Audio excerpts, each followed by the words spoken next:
ನಮಸ್ತೆ ಬಂಧುಗಳೇ, welcome to ವಸುಜಯ Malnad ಕುಕ್ಕಿಂಗ್ಗೆ ಮತ್ತೊಮ್ಮೆ ಸ್ವಾಗತ ನಿಮಗೆ. ಬನ್ನಿ, ಇಡ್ಲಿಗೆ ನೆನೆಸ್ತಾ ಇದ್ದೀನಿ ನಾನು. ಇಡ್ಲಿಗೆ ನೋಡಿ 2 ಗ್ಲಾಸು ಅಕ್ಕಿ ಹಾಕಿದ್ದೀನಿ. ಹಿಂದಿನ ದಿನವೇ ನೆನೆಸಿಟ್ಕೋಬೇಕು. ನೋಡಿ, ನಾನೊಂದು 1/4 ಗ್ಲಾಸು, ಅದೇ ಗ್ಲಾಸಲ್ಲಿ 1/4 ಗ್ಲಾಸ್ ಹಾಕಿದ್ದೀನಿ ಉದ್ದಿನಬೇಳೆ ಅಷ್ಟೇ. 2 ಗ್ಲಾಸ್ ಅಕ್ಕಿಗೆ 1/4 ಗ್ಲಾಸು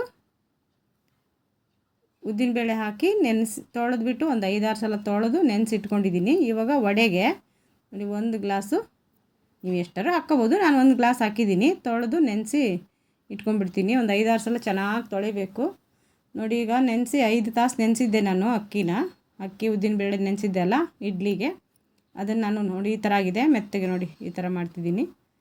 ಇವಾಗ ನಾವು ರುಬ್ಕೊಳ್ಳೋಣ. ಮಿಕ್ಸಿ ಜಾರ್ ಇಟ್ಕೊಂಡು ನೋಡಿ ರುಬ್ಕೊಳ್ಳೋಣ. ಎಷ್ಟು ಹಿಡಿಯುತ್ತೆ ಅಷ್ಟು. ನಾನೊಂದು 2 ಜಾರು ರುಬ್ಕೊತಾ ಇದ್ದೀನಿ. ಸ್ವಲ್ಪ ಅನ್ನ ತೊಗೊಂಡಿದ್ದೀನಿ, ನಿಮ್ಗೆ ಎಷ್ಟು ಬೇಕೋ ಅಷ್ಟು ಹಾಕ್ಕೋಬೋದು. ನಾನು ಒಂದೊಂದು ಹಿಡಿ ಅನ್ನ ಹಾಕ್ತಿದ್ದೀನಿ ಒಂದೊಂದು ಜಾರಿಗೆ, ಅಂದರೆ 2 ಗ್ಲಾಸ್ ಹಾಕಿದ್ದೀನಲ್ವಾ ಅಕ್ಕಿ. 2 ಗ್ಲಾಸ್ ಅಕ್ಕಿ, 1/4 ಗ್ಲಾಸು ಉದ್ದಿನಬೇಳೆಗೆ 1 ಹಿಡಿ ಅನ್ನ ಹಾಕಿದ್ದೀನಿ. ತರಿಯಾಗಿ ರುಬ್ಕೊಂಬಂದಿದ್ದೀನಿ ನೋಡಿ, ಗಟ್ಟಿಯಾಗಿ. ಇಡ್ಲಿ ಹಿಟ್ಟನ್ನು ರುಬ್ಬೋದು ಗೊತ್ತಲ್ವ, ಅದಕ್ಕೆ ನೋಡಿ. ತುಂಬ ದೋಸೆ ಹಿಟ್ಟಷ್ಟು ನೀರು ಬೇಡ, ತುಂಬ ನೈಸ್ ಬೇಡ, ತುಂಬ ತರಿನೂ ಬೇಡ, ಮೀಡಿಯಮ್ಮಾಗಿ ರುಬ್ಕೋಬೇಕು. ಆಯಿತು, ರುಬ್ಬಿದ್ದೀನಿ.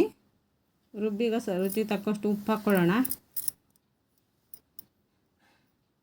ಉಪ್ಪು ಹಾಕಿ ಚೆನ್ನಾಗಿ ಕಲಿಸ್ಬಿಟ್ಟು ನೀಟಾಗಿ ನೋಡಿ ಈ ಥರ ಕಲಿಸ್ಬಿಟ್ಟು ಇಟ್ಕೊಂಬೇಡ. ಒಂದು ಗ್ಲಾಸು ಇದನ್ನು ಮುಚ್ಚಿಬಿಟ್ಟು ಒಂದು ಪ್ಲೇಟ್ ಮುಚ್ಚಿ ಫುಲ್ ನೈಟು ಬಿಟ್ಟುಬಿಡೋಣ. ನಾನೀಗ ಸಂಜೆ 6 ಗಂಟೆಗೆ ರುಬ್ಬಿದ್ದೀನಿ ನೋಡಿ. ಬೆಳಿಗ್ಗೆ ಇಷ್ಟು ಉಬ್ಕೊಂಡಿದೆ, ಚೆನ್ನಾಗಿ ಹುಳಿ ಬಂದಿದೆ ನೋಡಿ. ಈ ಥರ ಸೋಡಾ ಪುಡಿ ಏನು ಹಾಕೋದು ಬೇಡ, ಚೆನ್ನಾಗಿ ಅದಷ್ಟೇ ಸಾಕು, ಬೇರೆ ಏನು ಹಾಕೋದು ಬೇಡ. ನಾನೇನು ಹಾಕಲ್ಲ, ಸೋಡಾ ಪುಡಿ ಯಾವತ್ತೂ ಹಾಕಲ್ಲ ನಾನು ದೋಸೆ ಇಡ್ಲಿಗೆ. ಹಾಗಾಗಿ ನೋಡಿ ಇದೇ ಥರ ಇಷ್ಟು ಚೆನ್ನಾಗಿ ಉಬ್ಕೊಂಬಂದಿದ್ದು ನೋಡಿ, ಇಷ್ಟು ಸಾಫ್ಟಾಗಿದೆ ನೋಡಿ. ಇಡ್ಲಿ ಪ್ಲೇಟಿಗೆ ಎಣ್ಣೆ ಸವರ್ಕೊಂಡು ನಾನು ಈಗ ಇಡ್ಲಿ ಹುಯ್ತಾ ಇದ್ದೀನಿ ನೋಡಿ. ಈ ಥರ ಬೆಳಿಗ್ಗೆ ನೋಡಿ ಎಲ್ಲ ಇಡ್ಲಿ ತಟ್ಟೆಗೂ ಎಣ್ಣೆ ಸವರ್ಕೊಂಡು ಒಂದು ಸ್ವಲ್ಪ ಎಣ್ಣೆ ಸವರ್ಕೊಂಡಿದ್ದೀನಿ. ಅದಕ್ಕೆ ಎಲ್ಲದೂ ಮಾಡಿಟ್ಕೊಂಡ್ಬಿಡೋಣ ನೋಡಿ. ಆಯಿತು. ಇದು ಇಡ್ಲಿ ಸ್ಟ್ಯಾಂಡು, ಒಂದ್ರ ಮೇಲೆ ಒಂದು ಇಡ್ತಾ ಇದ್ದೀನಿ. ಸ್ವಲ್ಪ ಕ್ರಾಸಾಗಿ ಇಡಬೇಕು, ಇಲ್ಲಾಂದರೆ ಅಂಟ್ಕೊಂಡ್ಬಿಡುತ್ತೆ.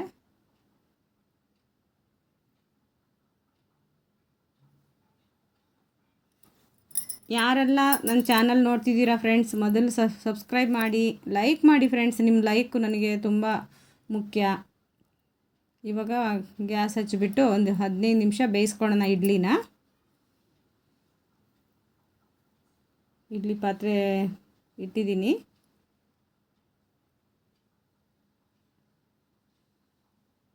ನೋಡಿ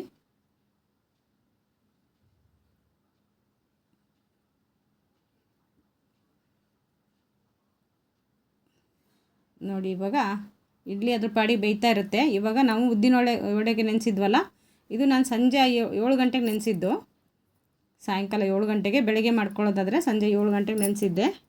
ಇವಾಗ ಮತ್ತೊಂದು 4 ಸಲ ತೊಳ್ಕೊಂಬರೋಣ. ಬೆಳಗ್ಗೆನೂ ರಾತ್ರಿನೂ ತೊಳೆದು ನೆನೆಸಿದ್ದು. ಇವತ್ತು ತೊಳ್ಕೊಂಡು ಸ್ವಲ್ಪ ಎಷ್ಟು ಬೇಕೋ ಅಷ್ಟು, ತುಂಬ ಏನು ಹಾಕ್ಕೋಬೇಡ, ತುಂಬ ಹಾಕ್ಕೋಬೇಡಿ, ಸ್ವಲ್ಪನೇ ಹಾಕ್ಕೊಂಡು ಸ್ವಲ್ಪ ನೀರು ಹಾಕ್ಕೊಂಡು ರುಬ್ಕೋಬೇಕು. ನಾನು ರುಬ್ಬಿದ್ದು ಇವತ್ತು ಸ್ವಲ್ಪ ನೀರೇ ಆಯಿತು.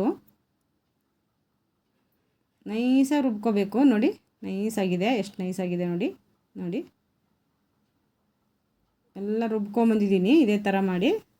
ಜಾಸ್ತಿ ನೀರು ಹಾಕ್ಕೊಂಡಿಲ್ಲ ನಾನು, ಆದರೂ ಒಂಚೂರು ನೀರು ಆಗಿಬಿಟ್ಟಿದೆ. ನೀವು ಇನ್ನೂ ಗಟ್ಟಿ ರುಬ್ಕೊಳ್ಳಿ. ಆಯಿತು, ರುಬ್ಬೆಲ್ಲ ಇಟ್ಕೊಂಡಿದ್ದೀನಿ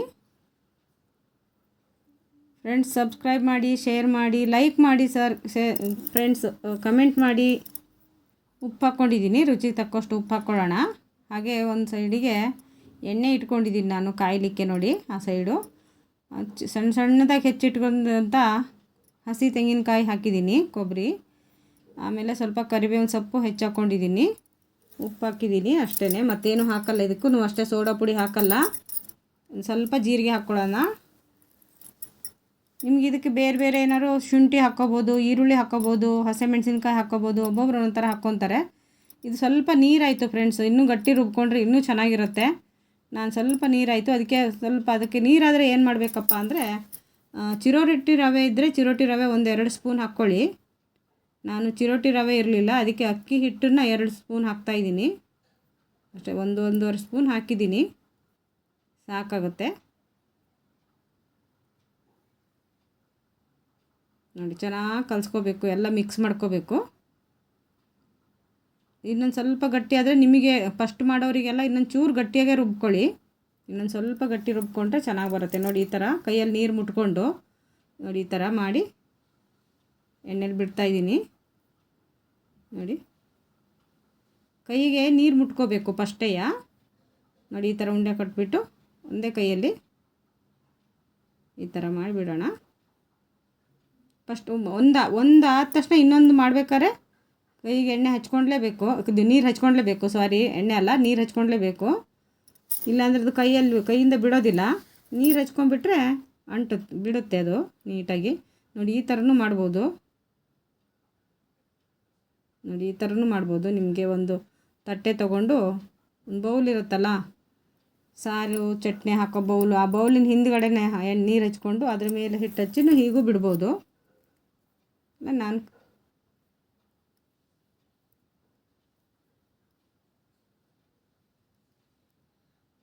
ನೋಡಿ ಈ ಥರ ಎಲ್ಲ ಬಿಟ್ಟಿದ್ದೀನಿ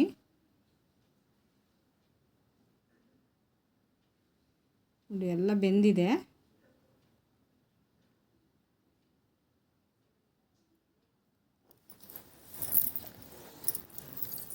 ಫ್ರೆಂಡ್ಸ್, ನಾನು ಯಾವುದಕ್ಕೂ ಸೋಡಾ ಪುಡಿ ಹಾಕಿಲ್ಲ. ಮತ್ತೊಮ್ಮೆ ಹೇಳ್ತಿದ್ದೀನಿ, ನಾನು ಅಡುಗೆಗೆ ಯಾವುದಕ್ಕೂ ಸ್ವಲ್ಪ ಸೋಡಾ ಪುಡಿ ಬಳಸೋದು ಸ್ವಲ್ಪ ಕಡಿಮೆ. ನಾನು ಅನಿವಾರ್ಯ ಅಂದಲ್ಲಿ ಹಾಕಲೇಬೇಕು ಅಂದಲ್ಲಿ ಹಾಕ್ತಿದ್ದೀನಿ ನೋಡಿ. ಈ ಥರ ಗರಿ ಗರಿಯಾಗಿ ಮೇಲ್ಗಡೆ ಗರಿ ಗರಿಯಾಗಿದೆ, ಒಳಗಡೆ ಸಾಫ್ಟಾಗಿದೆ.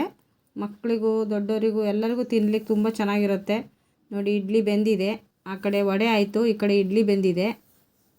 ಇಡ್ಲಿ ಇಳಿಸ್ಕೊಳ್ಳೋಣ ಇವಾಗ. ಇಳಿಸ್ಕೊಂಡು ತುಂಬ ಬಿಸಿ ಇದೆ, ಅದಕ್ಕೆ ಸ್ವಲ್ಪ ಬಟ್ಟೆ ಹಿಡ್ಕೊಂಡು ಇಳಿಸ್ಕೊಳ್ಳೋಣ.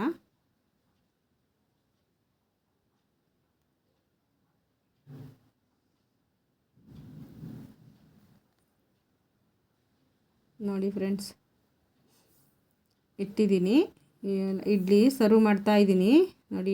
ಇದು ವಡೆ ಇಷ್ಟಾಗಿದೆ ನೋಡಿ. ಈ ಥರ ಇಷ್ಟು ಸಾಫ್ಟಾಗಿದೆ ನೋಡಿ, ಒಳಗಡೆ ಸಾಫ್ಟ್ ಇದೆ. ತಿನ್ಬೇಕಾದ್ರೆ ಸ್ವಲ್ಪ ಗರಿ ಗರಿ ಅನಿಸುತ್ತೆ ನೋಡಿ. ಇಡ್ಲಿ ನೋಡಿ ಎಷ್ಟು ಮೆತ್ತಗೆ, ಎಷ್ಟು ಚೆನ್ನಾಗಿ ಬಂದಿದೆ ನೋಡಿ. ಒಂದೇ ಬೆರಳಲ್ಲಿ ಮುರಿಬೋದು ನಿಮ್ಗೆ, ಅಷ್ಟು ಚೆನ್ನಾಗಿ ಬಂದಿದೆ.